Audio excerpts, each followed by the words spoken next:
Bendiciones nuevamente. Esta es la sesión número 2 de nuestra clase de El Pentateuco, los 5 primeros libros del Antiguo Testamento. En nuestra primera sesión estuvimos hablando acerca de la creación y acerca del otro tema sumamente importante en esos 3 capítulos, que es la desobediencia o la caída, como le llaman algunos, de nuestros primeros padres, Adán y Eva, después de haber recibido la orden de Dios de no comer del fruto del árbol de la ciencia del bien y del mal. Ellos deciden hacerlos, y ahora en estos capítulos del 4 al 11 vamos a tener el desenvolvimiento de esta nueva historia, una historia que pretendía ser de bendición, de prosperidad, de paz, de armonía en el ser humano, que es pero me parece a mí el propósito original de Dios. Dijimos en la primera sesión que cuando Dios ve su creación dice que es buena en gran manera, excepto que el ser humano se encarga de arruinarlo a través de la desobediencia de la palabra de Dios. En el capítulo 4 en adelante tenemos varias historias interesantes, ¿no? Vemos cómo el pecado comienza a escalar, y en el capítulo 4 tenemos uno de las historias más trágicas del Antiguo Testamento, ¿no? Yo sé que hay muchas trágicas, pero esta es comenzando la historia de la humanidad. Tenemos el primer fratricidio, el primer asesinato de hermanos, de un hermano contra el otro, en este caso de Caín y de Abel, o Caín matando a Abel.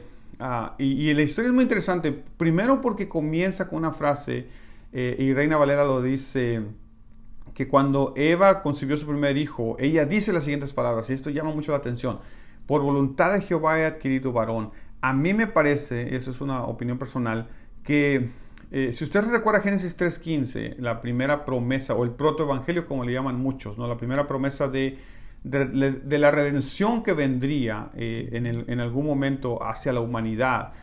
Tenemos, por ejemplo, a Eva ahora diciendo en el capítulo 4, por voluntad de Dios se ha adquirido varón. Y me parece que la conexión existe porque Dios le dijo a la mujer: de tu simiente vendrá aquel que le aplastará la cabeza a la serpiente. Y creo yo que Eva, cuando ve que concibe a este bebé, me parece a mí que lo que está pensando es, ese es el bebé, ese es el varón que nos va a llevar de regreso al huerto del Edén, ¿no? Las cosas obviamente no eran tan sencillas como eso, pero por lo menos pareciera ser que Eva tiene fe en la promesa que Dios les había dado.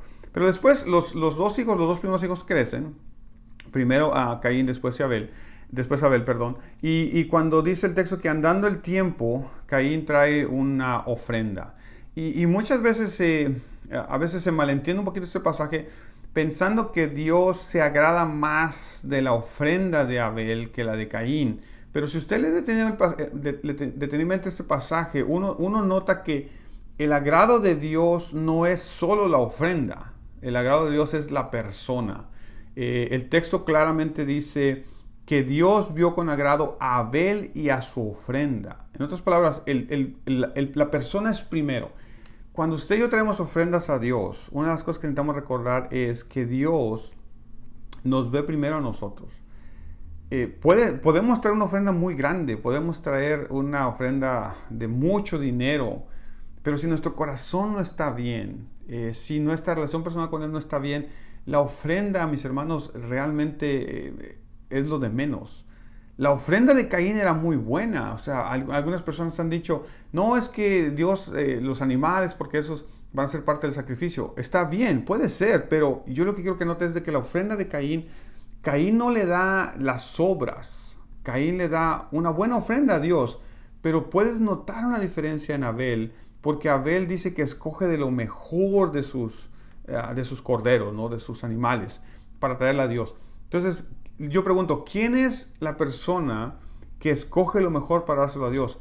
Obviamente aquella persona que tiene una relación estrecha con Dios, que ama a Dios, que quiere agradar a Dios en todo lo que hace, incluyendo con sus ofrendas. Entonces Dios ve, me parece a mí, el corazón. Más adelante el autor del libro de Hebreos va a interpretar la ofrenda de Abel como una ofrenda de fe, o como un hombre de fe. Por eso Dios recibe su ofrenda, pero para mí es lo mismo. Cuando el autor de Hebreos habla de que Dios aceptó la ofrenda de Abel porque era una ofrenda hecha en fe, me dice a mí que Abel tenía esta característica curiosa, particular, que tenemos que tener, de tener esta relación con Dios, esta afinidad con Dios, y por eso traemos la ofrenda que traemos delante de Dios. Personas pueden traer ofrendas muy grandes y mejores que la nuestra, probablemente, si tienen más capacidad o más recursos, pero no es la ofrenda lo primero que Dios ve. Lo primero que Dios ve es el ofrendante, es a usted y a mí, y ese es el caso que tenemos aquí. Caín, por otro lado, toma muy mal esta situación, y en lugar de servirle de corrección, para decir, bueno, tengo que corregir algo en mi vida, Dios estaba esperando algo diferente de mí, Caín la toma contra su hermano. Y este momento de la historia es muy interesante. Aparte de contarnos la historia, el autor bíblico nos está queriendo enseñar ciertas lecciones, ciertos principios. Este problema entre hermanos va a recurrir a lo largo de toda la humanidad, y probablemente usted, si tiene hermanos, ojalá que no, pero probablemente le pasó, ¿no? Con disputas entre hermanos, ¿no? Hay disputas en familias entre hermanos que son terribles, ¿no? Hermanos que se dejan de hablar por años o nunca se vuelven a hablar, hermanos que se pelean, hermanos que se golpean, incluso hermanos que se matan entre ellos por disputas. Otra vez, entonces tienes aquí un ejemplo de lo que el pecado comienza a hacer en la humanidad. ¿Qué comienza a hacer? Comienza a deteriorar, comienza a comer todo lo bueno que el ser humano pudo haber tenido, y lo comienza a tornar en algo completamente distinto, ¿no? En el caso de Caín, imagínense, solamente por esta situación. Luego, lo que llama la atención es esto. Caín está muy enojado. El texto menciona que Caín está enojado en gran manera. En otras palabras, su enojo es tan grande que no entiende razones. Y digo esto porque Dios le habla a Caín y le dice, mira Caín, ten cuidado porque el pecado está al acecho. Y tú eres básicamente su víctima. Y si tú lo dejas, el pecado básicamente se va a enseñar de ti. Y lo que ocurre, lo interesante del pasaje es de que Caín no responde ni una sola palabra. Y esa es una señal. Yo no sé si usted ha lidiado con personas que están enojadas, muy enojadas, o usted o yo nos hemos enojado mucho, que no queremos hablar. Y nos hablan, nos quieren hacer entrar en razón, pero nuestra mente está bloqueada en cierta manera. Es básicamente lo que está pasando con Caín, está bloqueado. Dios le habla, Dios le dice, mira Caín, y no entiende. Al contrario, lo único que tiene en su mente es, me voy a desquitar, me voy a vengar, me las van a pagar, y en este caso, quien se las va a pagar es Abel. Entonces lo invita a salir. Dice que cuando estaban allá en el campo solos, se levantó contra él y lo mató. Es la primera historia de homicidio que tenemos en la Biblia, y lamentablemente ocurre a manos de su propio hermano. Y es terrible, es lamentable lo que está ocurriendo en el caso de estos hermanos. Y Caín tiene que salir, tiene que huir. ¿Por qué? Porque obviamente Dios lo confronta después de lo que hizo. Pero otra vez, Caín es el primero de esta serie de personas que vendrán, y la maldad va a comenzar a multiplicarse, de tal manera que cuando llegamos ya más adelante en los capítulos 6, por ejemplo, la maldad del ser humano es tan grande que Dios le pesa en su corazón haber creado al hombre. Dice que los hombres y las mujeres se multiplicaron en la tierra, ¿no? Y comienza a ver esta atrocidad, y comienza a ver, versículo número 5, por ejemplo, dice que la maldad de los hombres era mucha en la tierra, y que todos los designios del pensamiento de sus corazones era de continuo solamente el mal. Imagínense el tipo de humanidad. A veces nosotros pensamos que nuestra sociedad es la peor de todas las sociedades que ha existido, pero déjeme recordarle, todas las sociedades en su momento, cuando se desvían de Dios, cuando se alejan de Dios, cuando Dios no es el centro de la familia, de la congregación, de la ciudad, de la nación, el ser humano se desvía. ¿Por qué? Porque tenemos este problema. Nosotros en la iglesia nazarena le llamamos naturaleza caída, pecado que nacimos con este pecado, nacimos con esta tendencia pecaminosa. Es curioso que nadie nos enseña a hacer las cosas malas. Nosotros aprendemos casi por solitos, ¿no? Hay cosas que sí las aprendemos de alguien más, pero me refiero al hecho de ciertas cosas que nuestros padres nunca nos sentaron y dijeron, mira, te voy a enseñar a mentir para que seas un buen mentiroso. Pero nosotros aprendemos a mentir, muchas veces como mecanismo de protección. Es verdad, es cierto, especialmente cuando somos niños y no tenemos otra manera de defendernos, pero después se nos hace un hábito y después se nos hace tan fácil mentir o maldecir o robar o lo que sea, ¿no? Entonces otra vez, esta maldad está en el corazón del ser humano, ¿no? Y nos inclina hacia el mal y nos lleva hacia en ese caminar de ir cada vez de mal en peor, podemos pensar. Entonces otra vez, ¿de dónde surgió todo esto? De la caída de nuestros padres. Pablo en Romanos capítulo 4 dice precisamente eso, que eso es lo que ocurrió con nosotros, ¿no? La generación, sí, todas las generaciones que siguieron después de Adán y Eva nacieron ya con esta tendencia al mal, con esta tendencia pecaminosa, que obviamente se magnifica por todas las tentaciones que el enemigo está tratando de poner por aquí y por allá en el ser humano o en el mundo en el que vivimos. Volviendo un poquito a esto, Dios dice que se arrepintió, dice el versículo número 6, y se arrepintió Jehová de haber hecho al ser humano. Imagínense hasta dónde llegó la maldad que Dios dijo, me arrepiento, ¿no? Y en el sentido de arrepentimiento de pesar, ¿no? Le pesó en su corazón, le dolió en su corazón pensar que esta belleza de creación que había hecho y que mencionamos en la sesión número 1, que era buena en gran manera, ahora de repente está corrupta. Pero no era una corrupción simple, sino es una corrupción completa, total. De tal manera que Dios decide raerlos, o en otras palabras, eliminar al ser humano por causa de su pecado. Acuérdense que la paga del pecado es muerte, ¿no? Entonces Dios tiene todo el derecho de juzgar al ser humano por todas sus maldades, sus pecados y traer muerte físicamente, espiritualmente. ¿Por qué? Porque han violado las leyes o las órdenes que Él ha establecido, los mandamientos que Él ha establecido. Pero dentro de todo esto, esta maldad que existe, y esas son las cosas interesantes en el texto bíblico, existen ciertos rayos de luz, existen ciertos momentos en los cuales alguien resulta que no es como todos los demás. Y en este caso tenemos la historia de Noé. Noé es este personaje que Dios ve y que haya gracia a los ojos de Dios. Y probablemente la razón por la cual haya gracia, y aquí no estamos hablando de gracia como la que usted y yo hemos recibido, que siendo malos, Dios nos dio de su gracia. Esta gracia que estamos hablando de este hombre es porque el texto lo escribe como un varón justo, perfecto en sus generaciones o íntegro en sus generaciones. En otras palabras, Noé no es como los demás. Ese es uno de los puntos que hay que establecer claramente, ¿no? No estamos hablando aquí de gracia, de misericordia. No. No es diferente que las otras personas. Y es la razón por la cual Dios pone sus ojos en este Noé y comienza a dialogar con él y le da una orden. Y la orden que le da no es fácil de llevar a cabo. Y necesitamos... Aquí entramos en otro aspecto que dijimos. La primera sesión dijimos que hay un hilito que corre de principio a fin en el texto bíblico, que es la obediencia.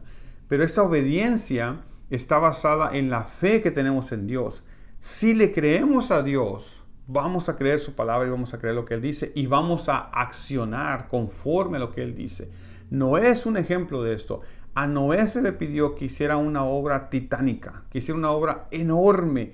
Construir el arca que Dios le pidió que construyera Noé es impresionante. El tiempo que le tomó a Noé fueron años, literalmente años y años y años de trabajo. Y Dios pacientemente esperando durante este tiempo. Uno pudiera pensar que la razón por la cual Dios le pidió a Noé que construyera un arca tan grande y que iba a tomar tantísimo tiempo construirlo es por la paciencia de Dios para con las otras personas. Porque los quiere salvar. Y porque durante todo este tiempo, de acuerdo con el Nuevo Testamento, las cartas de Pedro nos van a hablar de esto, Noé fue como un pregonero de justicia, dice Pedro. Noé fue... la gente venía con Noé y le decía, ¿qué estás haciendo? Estoy construyendo un arca. ¿Y para qué la quieres? Porque va a llover, esto se va a inundar y a través de esta arca nos vamos a salvar. Para que la gente pudiese reaccionar, para que la gente pudiera decir, oye, ¿cómo le hago? ¿Cómo hablo con Dios? ¿O cómo puedo ser parte de esto? Lamentablemente, igual que en nuestra sociedad hoy en día, muchas personas, en el caso de Noé y su familia, solo ellos, todas las demás personas lamentablemente decidieron burlarse de Noé, decidieron hacer mofa de él, decidieron seguir sus vidas. Cristo en los evangelios nos pone el ejemplo de que en los días de Noé la gente, sabiendo que lo que iba a venir, después de haber oído cuántas y cuántas veces lo que Noé les estaba predicando y diciendo, ellos siguieron haciendo lo que siempre hacían, en sus fiestas, en sus casándose, dando en casamiento. No es que esté mal casarse, pero en el momento en el que estaban, obviamente, había otras prioridades y la prioridad era salvarse a ellos mismos, pero no les interesó. Parecido en parte a lo que hoy sucede cuando a veces hablamos del evangelio a personas y les decimos, mira, ponte bien con Dios, Dios tiene un plan para tu vida, quiere perdonar tus pecados, y la gente está tan ocupada, la gente tiene tantas cosas que hacer a veces, la gente está tan involucrada en tantísimas cosas, incluyendo sus gustos personales, etcétera, que no tienen tiempo para Dios. Básicamente esa era la situación allá, ¿no? Dios está obrando a través de Noé.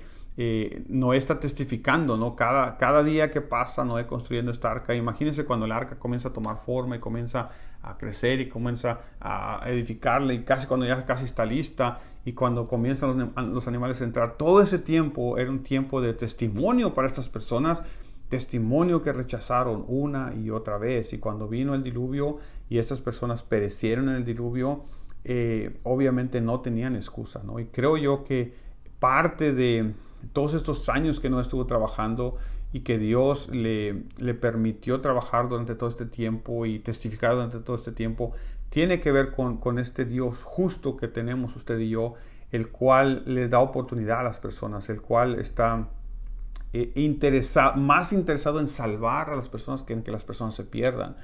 Lamentablemente el ser humano tiene libre voluntad y nosotros decidimos qué es lo que queremos hacer, igual que estas personas decidieron seguir con su vida y no les interesó el mensaje que Noé tenía para ellos.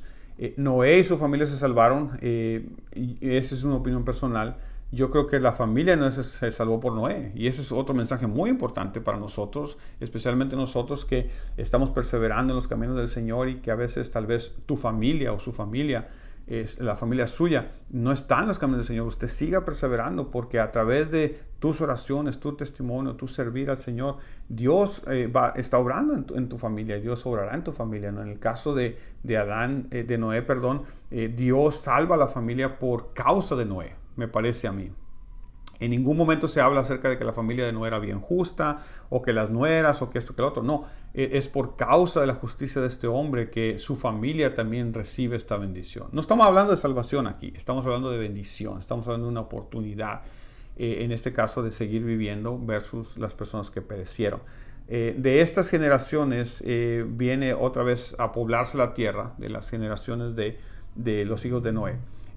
Y termina el capítulo 11 hablando de que el ser humano, mire, otra vez, ya Dios juzgó al ser humano por toda su maldad, ya Dios tuvo que hacer una limpieza de la tierra, y comienza de nuevo con las familias de Noé. Pero cuando la población comienza a crecer otra vez, volvemos otra vez. El ser humano lamentablemente es testarudo, es de cabeza dura, y vuelve otra vez a las andadas, podemos pensar, ¿no? Y cuando llegamos al capítulo 11, nos dice el texto que el pueblo hablaba una sola lengua. Y al parecer hasta ese momento tenían un mismo sentir. Pero comienzan ahora con la brillante idea de construir esta torre porque quieren hacerse famosos. Que si nos dispersan, que si nos vamos por aquí por allá, que todo el mundo recuerde quiénes éramos. Que todo es como este legado que quieren dejar. Y quieren llegar hasta el cielo, ¿no? Básicamente, ¿no? Y la idea veladamente quiere decir que quieren exaltarse a sí mismos, no quieren llegar a ser, tal vez, llegar a las alturas como Dios está en las alturas. Entonces, el mensaje de esta gente no es simplemente queremos hacer un edificio bonito, no. El mensaje de esta gente es que quieren llegar hasta donde Dios está. Entonces, es la razón por la cual Dios tiene que descender y confundir el lenguaje y todo lo demás. ¿Por qué? Porque su deseo no es simplemente construir una torre, su deseo es exaltarse a sí mismo, ¿no? Básicamente lo que tenemos hoy en día, ¿no? Hoy en día hay tantísimas y tantísimas ideas por ahí rondando, en las cuales el ser humano dice no necesitar a Dios. Yo recuerdo, hay algunos escritos de científicos, ¿no? Personas muy reconocidas, muy capaces, muy inteligentes, cuyos propósitos a veces es demostrar, entre comillas, que Dios no existe, o que Dios no es necesario, que la creación se puede explicar sola, por ejemplo, ¿no? Que no necesitamos a un Dios que cree lo que vemos, ¿no? Y yo me quedo como, se parece en parte, suena parecido, ¿no? A lo que vemos en el libro de Génesis capítulo 11, con esta gente queriendo casi llegar a ser como Dios, o querer ser tan famoso como Dios, o tan importante como Dios, etcétera, etcétera, ¿no? Por ejemplo, estaba viendo la otra vez algo en la televisión y crearon en esta serie, crearon algo y la persona dijo, ahora llegamos, en este momento llegamos a ser como Dios porque pudimos crear esto. Y otra vez esta idea de que el ser humano tiene hoy en día tanta capacidad de crear, tanta ciencia, tanta tecnología, y como que queremos en cierta manera suplantar a Dios, o el ser humano quiere suplantar a Dios.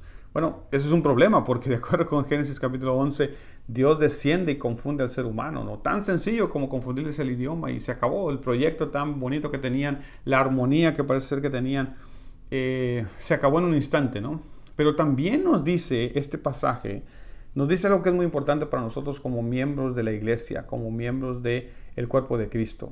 Nos dice que la unidad es poderosa. El texto dice que Dios tuvo que descender Él mismo a confundirles el lenguaje porque Dios, oiga las palabras, Dios dijo, estos tienen una sola lengua, estos tienen un solo propósito y nada los va a detener de lograrlo excepto yo. Obviamente, no dice eso el texto, pero uno entiende que Dios está diciendo, nada ni nadie los va a detener excepto si yo voy y lo hago. Entonces, note cómo la unidad de estas personas podía hacer logros muy, muy grandes, impresionantes. Imagínense la unidad en la iglesia. Imagínense usted y yo unidos en el liderazgo de la iglesia, con los hermanos de la iglesia, una iglesia unida, una iglesia que entiende que nuestro propósito no es sentirnos bien nosotros, sino nuestro propósito en la iglesia es promover el reino de Dios, que el nombre del Señor sea exaltado, que las almas conozcan de Cristo, que la gente conozca de Dios y que sus vidas sean transformadas y las nuestras también a la imagen de Cristo. ¿Para qué? Para que constantemente sigamos salvando personas. Ese tipo de iglesia es una iglesia poderosa.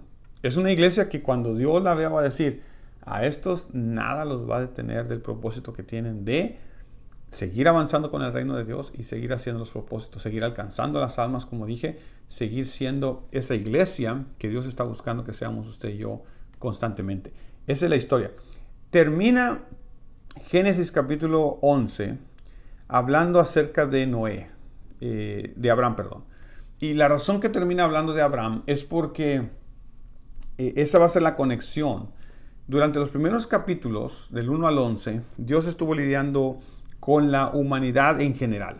Estaba hablando a Adán primero, después a sus descendientes, después a Noé, pero va como de uno en uno.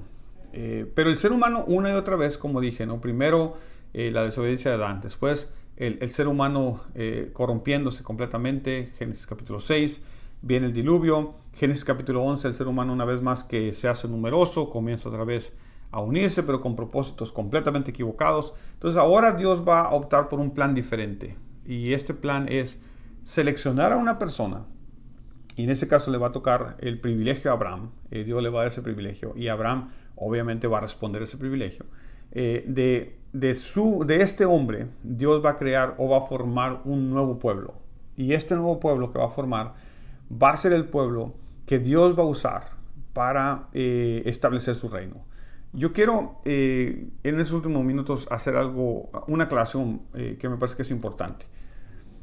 Por mucho tiempo la iglesia evangélica hemos visto a Israel casi como el favorito de Dios. En el texto bíblico eso no es así. Lo que sucede es lo siguiente. Desde un principio, incluso desde la creación, cuando Dios crea al ser humano, cuando Dios hace la creación y crea al ser humano, el propósito de Dios, como lo podemos ver en Génesis, antes de la caída, es tener compañerismo con el ser humano. Dios desea tener este compañerismo con el ser humano. No porque lo necesite, sino porque lo desea. Entonces, Dios quiere tener una vez más esta relación entre humanos y Él, que obviamente bendice al ser humano, ¿verdad? Pero Dios quiere hacer eso. Pero el pecado deterioró eso. Entonces ahora Dios comienza a echar a andar este plan. ¿Cómo regresar al huerto del Edén o a la etapa en la cual el ser humano podía disfrutar de la presencia de Dios, convivir con Dios, como ocurría en el huerto del Edén? ¿Cómo lograr eso otra vez? Y la manera es, primero, Dios está lidiando con personas, tratando con personas, pero la manera como lo va a hacer ahora es a través de un pueblo. A través de este pueblo. Voy a levantar a Abraham y voy a levantar a este pueblo.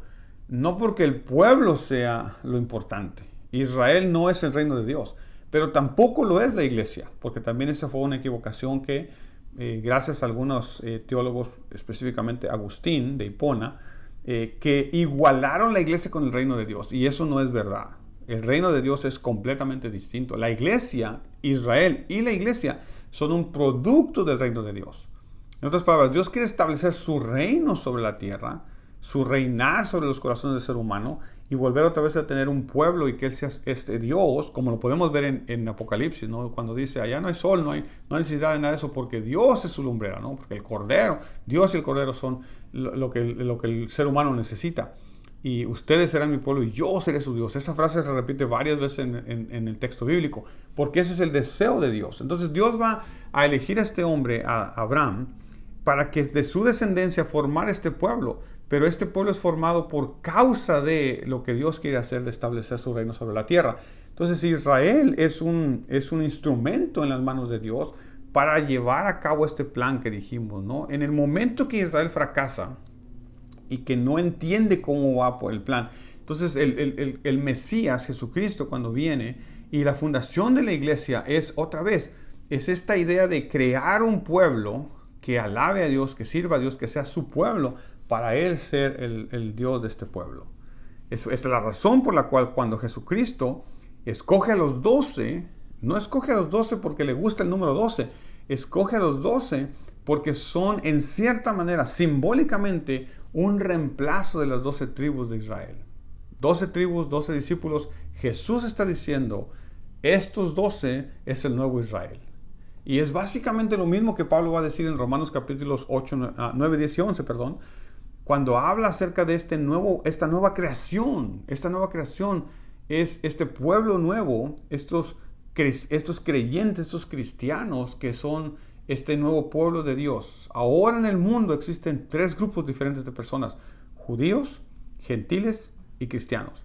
Y en los cristianos hay judíos y gentiles. ¿Por qué? Porque eso es precisamente lo que Dios quiere. Un nuevo pueblo que el cual no vea barreras, ni nacionalidades, ni colores de piel, ni nada. No, es el pueblo de Dios el cual atrae de todos los otros pueblos para ser uno solo en Cristo. Esa es la finalidad. Entonces, cuando Dios escoge en los últimos versículos del capítulo 11 a Abraham para que sea esta persona, no comienza a hablarnos de Abraham, obviamente el llamamiento lo tenemos en capítulo 12, del cual vamos a hablar en la tercera sesión de nuestra próxima sesión.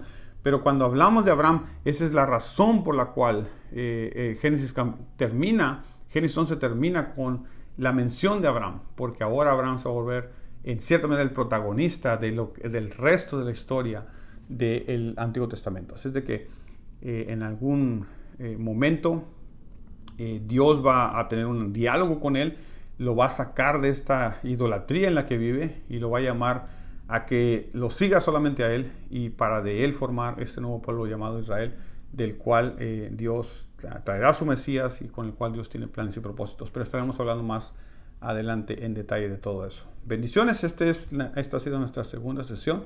Espero que haya sido de bendición para ustedes.